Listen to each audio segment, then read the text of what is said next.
Hello and welcome back to the Wasteland, everybody. Welcome back to Fallout 3, where today we're going to be going over my top 10 favorite weapons in Fallout 3. Now, there's a lot of weapons in Fallout 3, and some of these I really do enjoy. I still think Vegas probably has the most weapons that I really enjoy overall, but Fallout 3 was the very first Fallout game that I started with, so it does hold a special place in my heart just for that reason. So let's hop right into this, and if you would like to put your top 10 in the comments below, go for it. This is purely a subjective video. There is no objectivity whatsoever to this. So some of these weapons are good, some of these weapons aren't very good. It just totally depends on what you like about the weapons.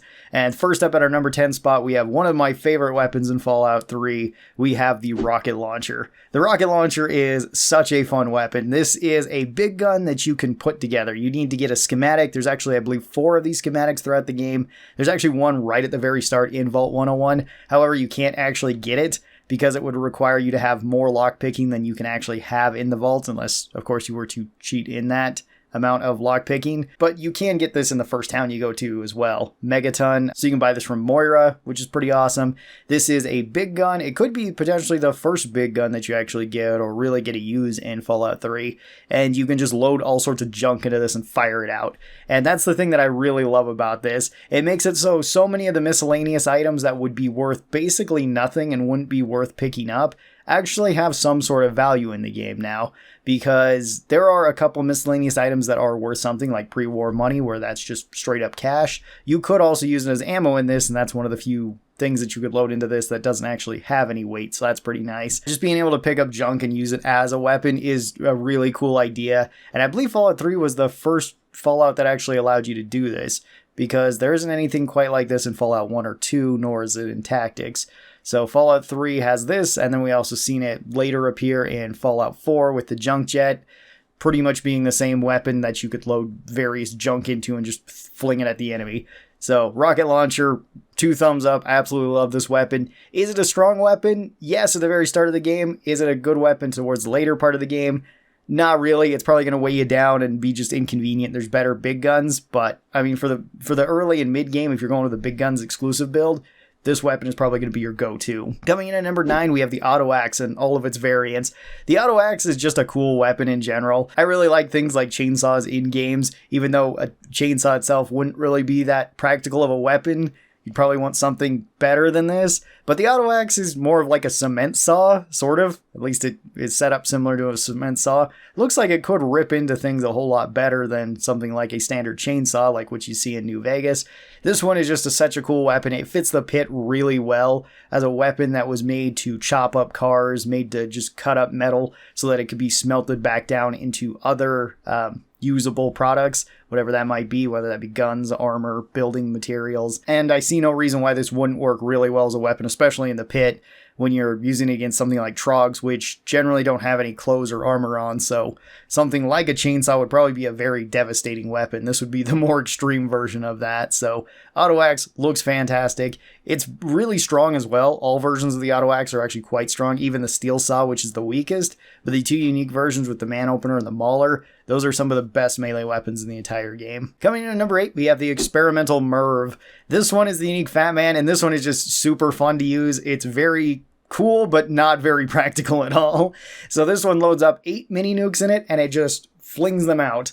And it works like a giant explosive shotgun that is very easy to accidentally kill yourself with. This weapon is not practical at all. It uses a very uncommon ammo. Fat men to fix this up are pretty uncommon as well, although you may not even need that. To get this item, you have to go all around the map and collect 4 of the 5 tapes of the family to actually get into the bunker to even get this. So it is quite a trek to actually get all of that stuff just to get this one weapon. You can't really use this indoors, at least not effectively in most indoor situations, because there's a good chance you'll just end up killing yourself with it. So pretty much just outside, and just so long as there's a bunch of enemies so you can just carpet an area with explosives. Really cool, not very practical. I really love it, though. Plus, the backstory behind it is pretty cool for the family, getting into that secret vault in the National Guard Depot. Coming in at number 7, we have the Zhu-Rong pistol. This is the unique Chinese pistol, and I've always really liked this one, even though the Chinese pistol and this pistol are pretty much garbage. They're not great weapons at all, mostly because you get a 10mm pistol right at the start, which uses the same exact ammo as this, and it's just better than them. It does higher damage, it does higher damage per second, it has a faster reload, which really sucks. I wish this one had something better for it. This one in particular is a fire pistol, which you would think maybe if you stacked it with Pyromaniac it would be strong, but this is one of the weapons that's a fire weapon that is not affected by Pyromaniac. Pyromaniac only affects like 5 weapons in the entire game of Fallout 3, which really sucks. It still wouldn't make this weapon incredible, even if Pyromaniac did work for it, but it would be a whole lot better, and it's a cool little pistol. I like seeing the Mauser in games. The Mauser C96 is a pretty unique handgun. It does appear pretty often, but it's always a cool little pistol to see. Coming in at number 6, we have Vengeance. This is the unique Gatling laser. This one is really strong. This one is one of the strongest weapons in the game. It deals really high damage per second, mostly really high damage per second. It's very accurate. It holds a lot of bullets. This weapon you do have to get from the Deathclaw Sanctuary, so it is one of the more dangerous locations you have to go, which this feels like a really good reward for getting. Gatling lasers are fairly rare though, so fixing this up it might be kind of a pain if you want to rush this. Or kind of rush this, but it's just so devastating. It feels amazing to have this in power armor. This weapon is just fantastic all the way around. Coming in at number 5, we have the Perforator. This is the unique assault rifle, and this one is one that you get from the pit. You do have to get 90 ingots in order to get it, so it's the second highest reward there. This is a assault rifle that has had a suppressor attached to it and a scope, which I do really like. The main thing that I don't like about its design is for some reason they chopped the stock off of it. I wish that you had an option just to put the stock back on, and I know with mods you can, but it just seems so weird to add a scope to a weapon that you're going to take the stock off of. Either way, it's a cool weapon. It's a very fitting reward for the pit. It's not the strongest reward that you get from the pit, but it does do high damage for an assault rifle. It does the most out of any of the assault rifles per shot. It has a little bit slower rate of fire. It just has a lot of personality about it, and I really like that about the Perforator. It feels like a really good reward to earn for going through all the trouble of finding so many steel ingots in the steel yard. Coming in at number 4, we've got the full-size double barrel. The other shotguns are okay in this game. The combat shotgun I've never really liked the look of because it's based off of a submachine gun and it looks weird as a shotgun. I don't really hate it, but it's just not one of my favorites. The sawed-off double barrel is a classic of post-apocalyptic anything since Mad Max, so there's that. But I really like the full-size double barrel in Fallout 3. It hits really hard, it hits sneak crits really hard, but it's also pretty fair for a shotgun, at least by shotgun standards. You can still do like crazy crits with this, but you do only get one blast from it. And I do kind of like that. It fits the swamp theme very well from Point Lookout. It is kind of funny that you do have to go to a DLC to get the full-size double-barrel shotgun because everybody in DC apparently just decided to cut theirs down to a pistol. Okay, that is a little bit weird. I wish we had a full-size double-barrel and a sawed-off double-barrel just in the Commonwealth itself, but it fits the swamp theme really well. Of course, you would find a double barrel laying around here. Of course, you'd find lever actions laying around here. It's a very cool weapon, a very scary weapon to be fighting against, though. The hillbillies and the tribals have this, and it can chunk you, which can be really terrifying at certain parts, especially if there's multiple in the same room with you with double barrels. Coming in at our number 3 spot, we have another swamp gun. We have the Backwater rifle. This is probably my favorite of the lever action guns. Lincoln's repeater is really, really cool. That's undeniable, and I think that it's a really good weapon. I think the Backwater rifle is a really good weapon, though, too. And the Backwater rifle just comes with like one of the best quests in any of the Fallout games. You get this from completing the Chinese spy quest, which is very fun. It's probably the funnest quest in Point Lookout, where you have to follow the clues of a long dead spy that was trying to collect intelligence on the US military, and this includes things like finding a unique pair of glasses where you can actually see various codes that were made by other Chinese operatives. You have to go up to an imprisonment camp where you will have to like go through the remains of a long dead Chinese officer or Chinese spy to collect different things. You have to collect various voicemails and stuff to unlock different parts in a bank, and then you also have to find their hidden base, and that's where you find the Backwater rifle. It just has so much character about it. It's a very strong weapon as well. It does really high damage. It has a really high crit chance. It's just such a cool quest to go on and such a fitting reward for the swamp. So that's why it's here at my number 3 spot. Coming in at number 2, we've got the Heavy Incinerator. The Heavy Incinerator is just such an awesome weapon.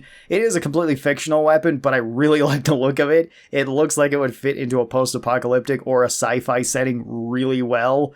Like, I could totally see something like the heavy incinerator showing up in the Alien universe too. It fires out balls of fire that explode on targets, deal damage over time, counts as dealing fire damage, direct damage, and explosive damage all at once. It's really fuel efficient, and by the time that the Hellfire troops are showing up that you can get these from, you're probably going to have plenty of fuel. You can also take their armor, which the Hellfire armor does look pretty cool in my opinion. I know some people don't like it, and I kind of get that the head shape is a little bit weird, but the blacked out power armor just always looks awesome. And then my number one pick for my favorite weapon in Fallout 3 goes to the Metal Blaster. I said this was the most overpowered weapon in Fallout 3, and I think it is. It's a long-range shotgun that does incredibly high damage and incredibly high damage per second, as well as if it hits crits, it's going to kill stuff or chunk stuff very well. It's also one of my favorite, though, because it is such a cool weapon. Having a long-range shotgun feels great. I really like the energy weapons, especially in Fallout 3. I think pretty much all the energy rifles are really good in Fallout 3.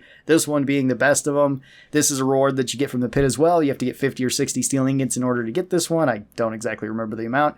But it's not even that difficult to actually get this as a reward from the pit, and it makes it so everything is just so much easier. I like the backstory behind this, and the backstory behind all of the different gear that you get in the pit is pretty cool that you get a little summary of it, how the Raiders got this in one way or another. It's just kind of cool with the Brotherhood being such a big presence in Fallout 3, where they all have their own energy weapons, plasma rifles, laser rifles. There's actually not any of them that have the unique laser weapons or plasma weapons for that matter, though, weirdly enough.